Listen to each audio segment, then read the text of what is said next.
Hi friends, எப்பயுமே ஒரே மாதிரி சட்னி செஞ்சு போர் அடிக்குதா?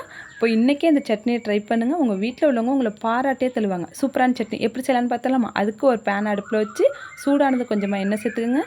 இதில் ஒரு 3 வரமிளகாய் சேர்த்துக்குங்க. இது காரமான மிளகாங்கிறதுனால 3 சேர்த்துக்க. உங்கள் காரத்துக்கு ஏற்ப நீங்கள் கூட்டோ குறைச்சோ சேர்த்துக்குங்க. இது நல்லா வறுத்ததுக்கப்புறம் ஒரு பிளேட்டுக்கு மாற்றிக்கோங்க. இது கூடவே ஒரு 6-7 பூண்டு, ஒரு 10 போல் சின்ன வெங்காயம் பூண்டு நல்லா வதங்கணும். அந்தளவுக்கு வதக்கி விட்டுக்குங்க.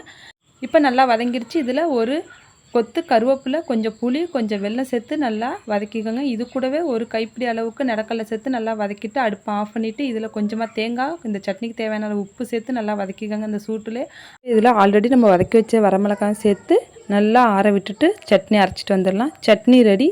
இதுக்கு இப்போ தாளிப்பை சேர்த்துக்கலாம். அதே பேன் அடுப்பில் வச்சு கொஞ்சம் எண்ணெய் விட்டு கடுகு உளுந்து சேர்த்து, கடுகு உளுந்து வெடிச்சதுக்கப்புறம் ஒரு கொத்து கருவேப்பிலை சேர்த்து சட்னியில் ஊற்றினோம்னா சூப்பரான சட்னியும் மொறு தோசை ரெடி. ட்ரை பண்ணுங்கள். எப்படி இருந்துச்சுன்னு கமெண்ட் பண்ணுங்கள். வீடியோவுக்கு லைக் பண்ணுங்கள், ஷேர் பண்ணுங்கள்.